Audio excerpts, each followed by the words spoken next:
இன்றைக்கி அண்ணாமலை டோடையில் மொத்தமாக 3 அப்டேட்டு. முதல்ல வந்து அண்ணாமலை அவர்கள் ஆந்திராவில் அடல் பிஹாரி வாஜ்பாயோடைய 100வது பிறந்தநாள் விழாவில் 9 அடி சிலை ஒன்று திறந்து வச்சுருக்காரு. இவங்க தான் போய் திறந்து வச்சுருக்காரு. 2வது அப்டேட் வந்து அதை முடிச்சுட்டு அங்கே ஒரு 25 மினிட்ஸ் ஸ்பீச்சு இங்கிலீஷில் பேசியிருக்காங்க. அது தமிழாக்கம் பண்ணி நான் வந்து என்ன ஹைலைட்ஸ்னு மட்டும் நான் சொல்கிறேன். அந்த ஸ்பீச்சோட முக்கியமான அம்சங்கள். 3வது தமிழகத்தில் தோட்டக்கலை துறையில் வந்து பணியிடை மாற்றங்கள் நிறைய பண்ணியிருக்காங்க. அதில் பெரிய முறைகேடு பெரிய சிக்கல் இருக்குது போல். அதை பற்றி டீட்டெயிலாக ஒரு பதிவு பண்ணியிருக்காங்க. இந்த 3 தான் நம்ம பார்க்க போகிறோம். அதுக்கப்புறமா கேரளாவில் பதவியேற்பு விழாவில் நடந்த ஒரு சில சுவாரஸ்யமான சம்பவங்கள், அதோட வீடியோ நான் உங்களுக்கு ப்ளே பண்ணி காமிக்கிறேன். இதான் வந்து என்னையோட அண்ணாமலை டுடே. நான் உங்கள் மணியின் கோப்பி. நீங்கள் பார்த்துட்டு இருக்குது பாசிட்டிவ் பாலிடிக்ஸ். நம்ம சேனலில் டெய்லி காலையில் 6 மணிக்கு டொமஸ்டிக் பாலிடிக்ஸும் சாயந்தரம் 6 மணிக்கு ஜியோ பாலிடிக்ஸ் பார்த்துட்ருக்கோம். இந்த 2 அப்டேட்ஸ் உங்களுக்கு வந்து இன்ட்ரெஸ்ட் இருக்குன்னு சொன்னால் நம்ம சேனலை சப்ஸ்கிரைப் பண்ணி பெல் ஐக்கன் கிளிக் பண்ணிக்கோங்க. ஸோ தட் அடுத்தடுத்து போகிற வீடியோஸ் உங்களுக்கு வந்து சேரும். ஸோ முதல்ல அந்த 9 அடி சிலையை வந்து திறந்து வச்சிடுறாங்க. அது வந்து 19வது சிலையாமா. இது 100வது பிறந்தநாள்னால டிசம்பர் 25 வரைக்கும் அது பண்ணிவிட்டு டிசம்பர் 26 அன்னைக்கு ஒரு 2.5 ஏக்கரில் அமராவதியில் ஒரு மிகப்பெரிய மியூசியம் ஒன்று திறக்க போகிறாங்க போல். ஒரு பெரிய சிலையும் அடல் பிஹாரி வாஜ்பாயி சிலையை திறந்துட்டு ஒரு மியூசியம் திறக்க போகிறாங்க போல். ரொம்ப சிறப்பாக பண்ணிகிட்ருக்காங்க. ஸோ இந்த ஸ்பீச்சை வந்து முதல்ல கொஞ்ச நேரம் அவர் இங்கிலீஷில் பேசுகிறாரு. அதுக்கு தெலுங்கில் ட்ரான்ஸ்லேட் பண்ணிட்டு இருந்தாங்க. அப்புறம் என்னாச்சு தெரியல, நடுவுலேயே அவங்க வந்து ட்ரான்ஸ்லேஷனை நிறுத்திட்டாங்க. இவர் இங்கிலீஷ்லேயே ஃபுல் ஸ்பீச்சை முடிச்சிடார். அப்போ சொல்லுவார், மன்னிச்சுக்கோங்க நான் அடுத்த தடவை பெறும்போது நான் தெலுங்கில் பேசினேன் அப்படிங்கிறாரு. பேச ஆரம்பிக்கும் என்ன சொல்கிறாருன்னா, முதல்ல 1999 அடல் பிஹாரி வாஜ்பாய்ஜி இருக்கும்போது என்டிஏவோட கன்வீனராக சந்திரபாபு நாயுடு அவர்கள் இருந்தார். அப்போது வந்து சந்திரபாபு நாயுடு அவர்கள் தான் வந்து சீஃப் மினிஸ்டராக இருந்தார். இப்போ திரும்ப இந்த 100 ஆண்டு விழா நடக்கும்போது சந்திரபாபு நாயுடு அவர்களுடைய ஆட்சி நடந்துட்டு இருக்கிறது வந்து ரொம்ப சிறப்பு. அதுவும் ஆந்திராவில் இந்த யாத்திரா ஒன்று பண்ணுறாங்க போல், அது நடக்கிறது ரொம்ப சிறப்புன்னு சொல்லி ஆரம்பிக்கிறார். அப்புறம் அதே போல் இங்கேயுடைய துணை முதலமைச்சர் பவன் கல்யாண்ஜி வந்து மதுரைக்கு வந்திருந்தார். எங்களோட இன்விடேஷன் படி முருகர் மாநாட்டுக்கு வந்திருந்தார். அப்போ ஒரு 5 லட்சம் பேர் இருந்தாங்க. பயங்கரமான வரவேற்பு கொடுத்தோம். ரொம்ப சிறப்பிச்சு பண்ணிட்டு போயிருந்தார். அதனால் இவங்க 2 பேருக்கு என்னுடைய வணக்கங்கள்னு ஃபஸ்ட் ஆரம்பிக்கிறார். இப்போ அடல் பிஹாரி வாஜ்பாயை பற்றி அவர் சொல்லும்போது 1953 ஷியாம் பிரசாத் முகர்ஜி அவங்கள வந்து அடல் பிஹாரி வாஜ்பாய் அவர்கள் காஷ்மீருக்கு ட்ரெயின் ஏற்றிட்டு போகிறாங்க போல். அப்போ அவர் பெட்டிலாம் எடுத்து வச்சுருக்கிறாரு. அப்போது அந்த போராட்டத்துக்கு எதுக்கு போகிறாருன்னா காஷ்மீருக்கு அங்கே ஒரு போராட்டம் பண்ணுறதுக்கு. அங்கே என்ன போராட்டம்னா, காஷ்மீருக்கு உள்ளே மற்ற மாநிலங்கள் உள்ளே வர்றாங்கன்னு சொன்னால் அவங்களுக்கு ஒரு நுழைவு சீட்டு இருக்கணும்னு சொல்லி அங்கே ஒரு நடைமுறை இருக்கும் போல். அது எதிராக போராட்டம் பண்ணுறது, அதுவும் வந்து இன்டெகிரல் பார்ட் ஆஃப் இந்தியா, நீங்கள் அப்படிலாம் பண்ணக்கூடாதுன்னு சொல்லி போராட்டம் பண்ணுறதுக்காக ஷியாம் பிரசாத் முகர்ஜி அவர்கள் போகிறாங்க. அதுக்கு வாஜ்பாய் அவர்கள் வழி அனுப்பி வைக்கிறாங்க. கடைசி என்ன ஆயிருக்குன்னா, அந்த ட்ரிப்பு முடியும் போது ஷியாம் பிரசாத் முகர்ஜி அவர்களை காஷ்மீர்லேயே ஜம்மு காஷ்மீரில் அரெஸ்ட் பண்ணி ஜெயிலில் வச்சு அவர் இறந்து போயிடுறார் போல், ஒரு மர்மமான முறையில். ஸோ இது வந்து மிகப்பெரிய தாக்கத்தை ஏற்படுத்தியிருக்கு வாஜ்பாய் அவர்களுக்கு. அதுக்கப்புறம் வாஜ்பாய் அவர்கள் வந்து ஆர்எஸ்எஸ்ல இருந்து ஜனசங்கத்துக்கு வந்து, அப்புறம் ஜனசங்கத்துலேருந்து பிஜேபி வந்து அது முழு நேரமாக பாலிடிக்ஸில் இறங்கிட்டார் அப்படின்னு சொல்லி ஃபஸ்ட்டு சொல்லிவிட்டு, வாஜ்பாய் அவர்கள் வந்து கிட்டத்தட்ட ஒரு 10 முறை லோக்சபாவும் 2 முறை ராஜ்யசபாவிலையும் எம்பியாக இருந்திருக்கார். அவ்வளோ பெரிய அரசியல் அனுபவம். ஆனால் அவர் வந்து வாழ்க்கையில் எல்லாத்தையும் பார்த்துருக்கிறார். ஒரு முதிர்ந்த அரசியல்வாதி. அவர் வந்து நிறைய தோல்விகள் பார்த்துருக்காரு. 1957 அவர் முதல்ல வந்து எலெக்ஷனில் நிற்கும் போதெல்லாம் ஒரு இடத்துல நிற்க மாட்டாங்களாமா, 3 இடத்துல நிற்பாங்களாமா. ஏன்னா அப்போ வந்து கேண்டிடேட்ஸும் கம்மி. இப்போ இவங்களால் அவ்வளோ ஒரு இன்ஃப்ளூயன்ஸ் பண்ண முடியுங்கனால 3 இடத்துல நிற்பாங்க. டெல்லியில், லக்னோவில், இந்த மாதிரி பல்ராம்பூரில் நிறைய ஊர்களில் நிற்பாங்க. இன்ஃபேக்ட் அவர் முதல் எலெக்ஷன் நிற்கும் போதே வந்து எம்பி எலெக்ஷன் நிற்கும் போதே அவர் தோற்று போயிட்டார். அப்போ முதல்ல வந்து மொத்த என்டிஏக்கே வந்து 2 சீட்டு தான் முதல்ல இருந்துச்சு. 1980 வந்து பிஜேபி ஆரம்பிச்சது. 80 முடிஞ்சோடனே ஃபஸ்ட்டு எலெக்ஷன் 1984 2 எம்பி தான் இருந்தது. அந்த 2 எம்பியில் ஒரு எம்பி குஜராத், ஒரு எம்பி வந்து இந்த தெலுங்கானா ஆந்திரா சேர்ந்து இருந்துச்சுன்னா அந்த தொகுதியில் வந்து ஒரு எம்பி. அந்த அளவுக்கு வந்து நம்மளுக்கு இந்த ஊர் அவ்வளோ என்டிஏக்கு முக்கியத்துவம் வாய்ந்தது. இன்றைக்கி என்டிஏ வந்து இங்கே ஆட்சி பண்ணிகிட்ருக்கு அப்படின்னு சொல்லி சொல்கிறார். அப்போ அத்தனை நிறைய கஷ்டப்பட்டுட்டு அவர் 72 வயசில் முதலாக பிரதம மந்திரி ஆகிறாரு.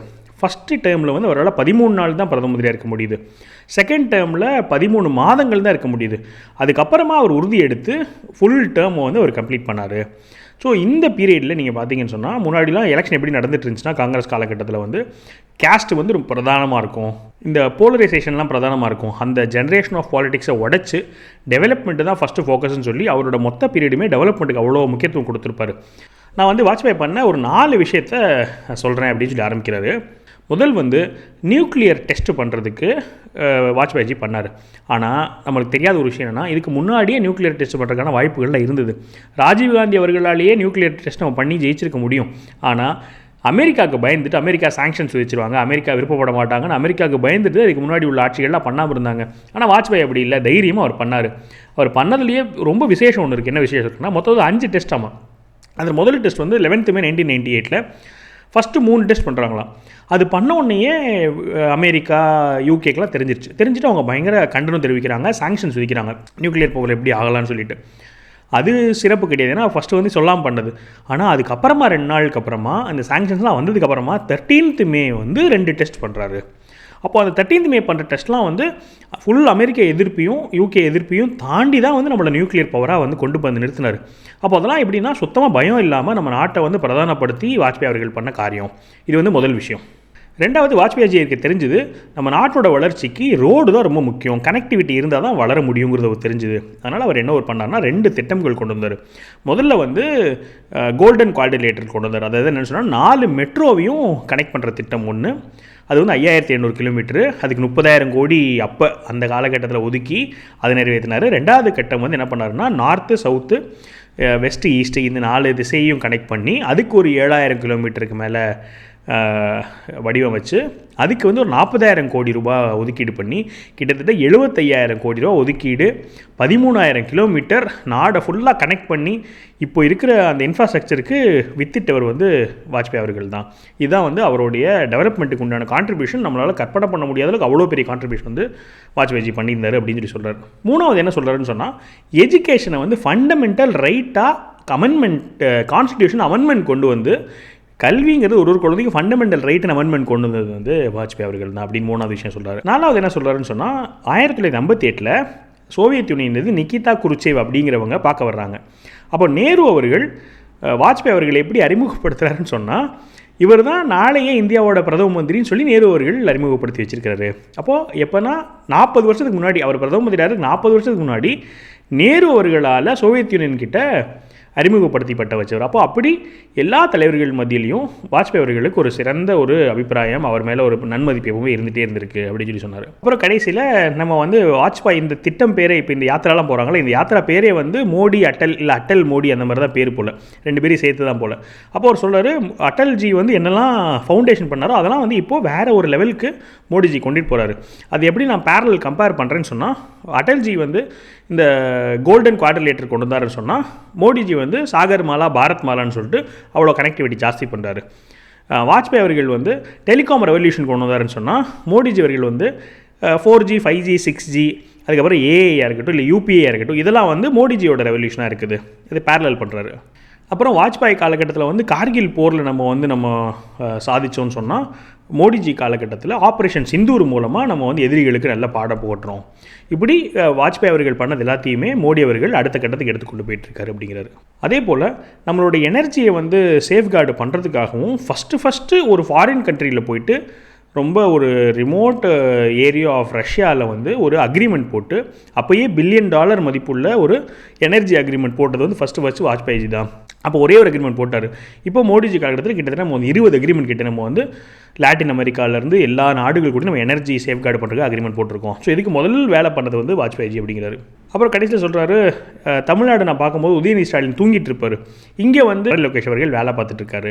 தமிழ்நாட்டில் வந்து டிஎம்கே பண்ணுற தவறுகள்னால எல்லா இன்வெஸ்ட்மெண்ட்டும் வந்து போயிட்டுருக்கு. இங்கே இருக்கவங்க என்ன பண்ணுறாங்கன்னா அதை கரெக்டாக பயன்படுத்தி உங்கள் ஸ்டேட்டுக்கு எல்லா இன்வெஸ்ட்மெண்ட்டும் கொண்டு வந்துக்கிறாங்க அப்படின்னு சொல்லிட்டு 2யும் கம்பேர் பண்ணி சொல்லிவிட்டு, உங்களாம் திரும்பவும் நான் பார்க்குறேன், 26ஆம் தேதி ஒரு பெரிய மியூசியம் திறக்க போகிறாங்க, நான் அடுத்தது தெலுங்கில் பேசுகிறேன், எல்லாத்துக்கும் நன்றி எல்லாம் சொல்லி முடிச்சுட்டு ஸ்பீச்சை முடிச்சிடுறாரு. தோட்டக்கலை அந்த ட்வீட் நான் வாசித்து அது என்னங்கிறத சொல்லிடுறேன். திமுக அரசு வெளியிட்டுள்ள உழவர் அலுவலர் தொடர்பு திட்டம் 2.0 UATT 2.0 தொடர்பான அரசாணைகள் எண் 252 மற்றும் 288 கள அலுவலர் ஒருங்கிணைப்பு என்ற பெயரில் தோட்டக்கலைத்துறையின் தனித்துவம், நிபுணத்துவம் மற்றும் செயல்திறனை குலைக்கும் வகையில் வடிவமைக்கப்பட்டுள்ளதை எதிர்த்து இன்று தோட்டக்கலைத்துறை அலுவலர்கள் மாநிலம் முழுவதும் போராட்டத்தில் ஈடுபட்டுள்ளனர்.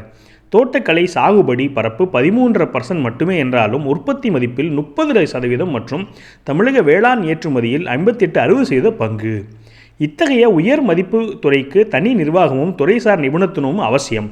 ஆனால் இந்த திட்டத்தின் கீழ் வேளாண்மை, தோட்டக்கலை, வேளாண் பொறியியல் மற்றும் வேளாண் விற்பனை துறைகள் ஒன்றிணைக்கப்பட்டு ஒரே அலுவலருக்கு பல துறை திட்டங்களை ஒப்படைத்து நிர்வாக குழப்பத்தையும் செயல்திறன் குறைவையும் உருவாக்கும். தற்போது தமிழ்நாடு தோட்டக்கலை துறையில் தொழில்நுட்ப அலுவலர்கள் பலருக்கு முன்னறிவிப்பின்றி தொலைதூர மாவட்டங்களுக்கு அவசர பணியிட மாற்றம் ஆணைகள் வழங்கப்பட்டுள்ளதால் அவர்கள் கடுமையான பொருளாதார சுமை மற்றும் மன அழுத்தத்திற்கு உள்ளாகியுள்ளதோடு அவர்களது குழந்தைகளின் கல்வி தொடர்ச்சியும் எதிர்காலமும் கடுமையாக பாதிக்கப்பட்டுள்ளது.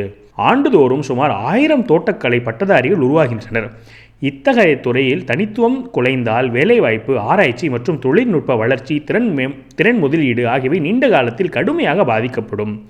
எனவே விவசாயிகள் நலன், உணவு பாதுகாப்பு, ஏற்றுமதி திறன், துறை அலுவலர்களின் குடும்ப நலன் மற்றும் குழந்தைகளின் கல்வி எதிர்காலம் ஆகியவற்றை கருத்தில் கொண்டு UATT 2.0 அரசாணைகள் எண் 282 மற்றும் 288 உடனடியாக முழுமையாக ரத்து செய்வதோடு தோட்டக்கலை அலுவலர்களுக்கான அவசர இடமாற்ற ஆணைகள் உடனடியாக நிறுத்தப்பட வேண்டும் என்றும் தோட்டக்கலைத்துறை அதன் தனித்துவம் மற்றும் துறைசார் நிபுணத்துவத்துடன் தனித்துறையாக தொடர வேண்டும் என்றும் வலியுறுத்துகிறோம். நம்ம இப்போது கிட்டத்தட்ட ஒரு 62 நாள் நம்ம வந்து அண்ணாமலையுடைய அப்டேட்ஸ் பார்த்துட்டு இருக்கோம். தொடர்ந்து 62 months ஆயிடுச்சு. இதிலேருந்து மட்டுமே பார்த்தோன்னு சொன்னால் இன்றைக்கி தோட்டக்கலை துறையில் உள்ள பிரச்சனை 2-3 டிபார்ட்மெண்ட்டை மெர்ஜ் பண்ணுறது, எல்லாத்தையும் வந்து வேறு இடத்துக்கு போஸ்டிங் ட்ரான்ஸ்ஃபர் மாதிரி போடுறது. அப்போ அவங்களுக்குலாம் படிப்பு கெட்டு போகுது, திரும்ப ட்ரான்ஸ்ஃபருக்கு பிரச்சனை வருது. இது ஒரு பிரச்சனையில் போராட்டம் பண்ணிகிட்ருக்காங்க. நேற்று தான் பார்த்தோம், நர்ஸுங்கெல்லாம் வந்து அவங்க வேலையை வந்து பெர்மனெண்ட் ஆக்கணும்னு சொல்லி அது ஒரு போராட்டம். ஏற்கனவே அவங்க வாக்குறுதி கொடுத்ததுக்கான போராட்டம் பண்ணிகிட்ருக்காங்க. இதுக்கப்புறம் பார்த்தோம் நம்ம வந்து தூய்மை பணியாளர்கள் போராட்டம் பார்த்தோம். அதுக்கப்புறமா குப்பை கொட்டுற கான்ட்ராக்டில் உள்ள பிரச்சனை, அதில் உள்ள முறைகேடு, திருப்பூருக்குள்ளேயே குப்பையை கொட்டிகிட்ருக்காங்கிறத பார்த்தோம். அப்புறம் நேரு அவர்கள் துறையில் வந்து 2000 கோடி ஊழல் அப்படின்னு சொல்லிட்டு ஒரு குற்றச்சாட்டு EDயிலேருந்து கொடுத்துருக்குறாங்க, அதை பார்த்தோம்.